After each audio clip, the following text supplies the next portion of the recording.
so that you and I together can carry out gospel ministry. Because finally, while this is an individual work, it is a joint work that we do together. And then Paul goes on in this chapter to compare the Christian congregation, church like ours, to a body that has many parts.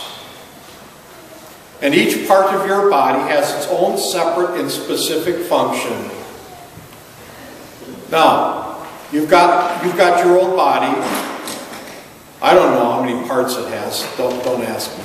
I can't even tell you how many bones you've got in your hand. You got a lot. Anybody know how many bones you got in your hand? 26. How many? 26? Something like that. 26 or 20. That's just in your hand.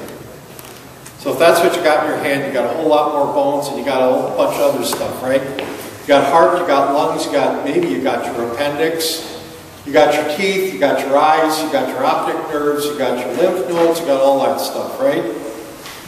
Why is a body a good way to picture a church?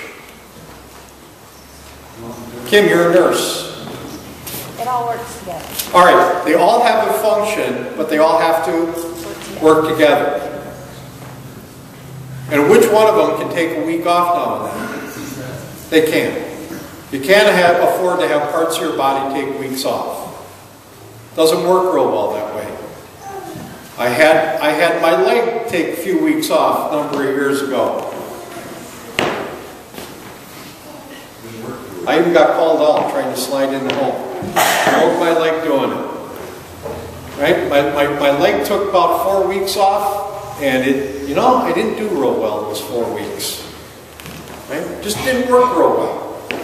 I kind of got the work done, but the hardest thing that I found while hobbling around on crutches was trying to get from the sink to from the kitchen to the living room with a glass of water. I couldn't do it using crutches. I was begging somebody in the house all the time, "Would you please bring me a glass of water?"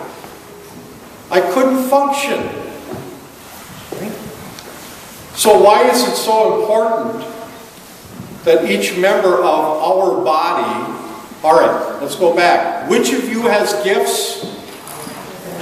All of you do. Why is it so important that each of you is doing your job regularly and faithfully?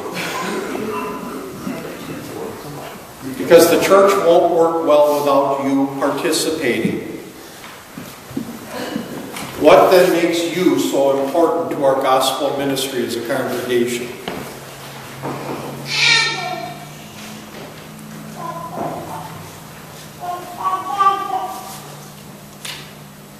Why are you so important?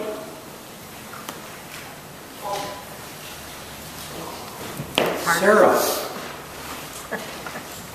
what happens? I broke my leg.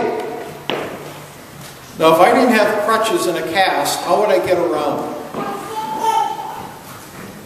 I'd hop or I'd crawl. Right?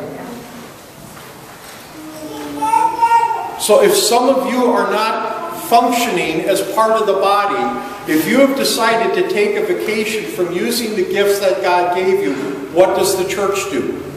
Suffers. It suffers terribly. It drags itself and crawls along. Anybody know what the average figure is as to how many people, what percentage of people in the church do the majority of the work? 20%. Okay? Let's put this in terms of your human body. Let's suppose that 20% of your parts, 80%, let's turn that around. Let's suppose that 80% of your parts said, "I'm not working today."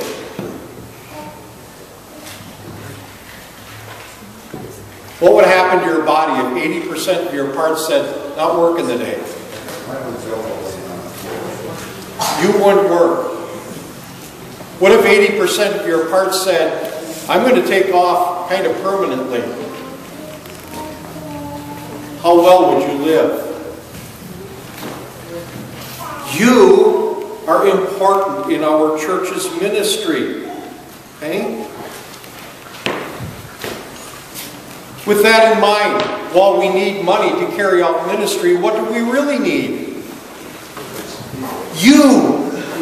We need you. How many of you do we need? Every single one of you. We need all of you participating in the congregation's ministry. Last page. What are some ways that God has given you to carry out gospel ministry as a part of our congregation? Open up your bulletin. Go to the announcements.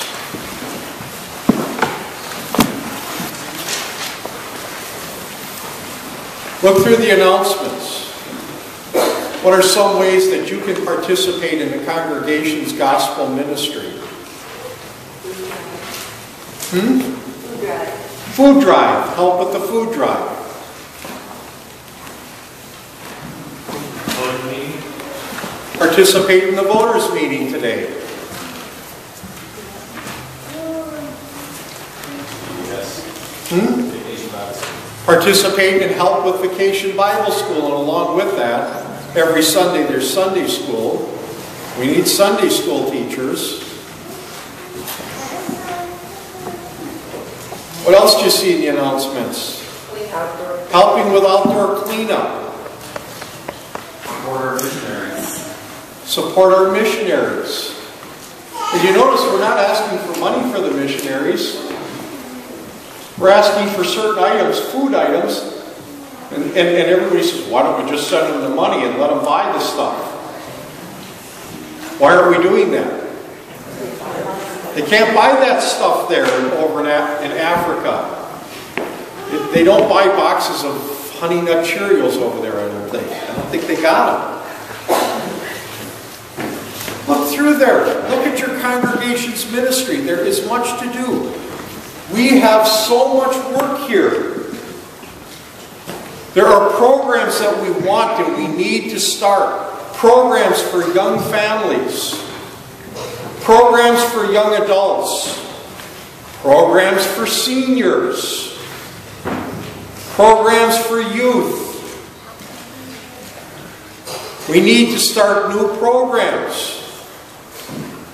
Do you know what the number one thing is that keeps us from starting new programs? Lack of help. Lack of people doing it.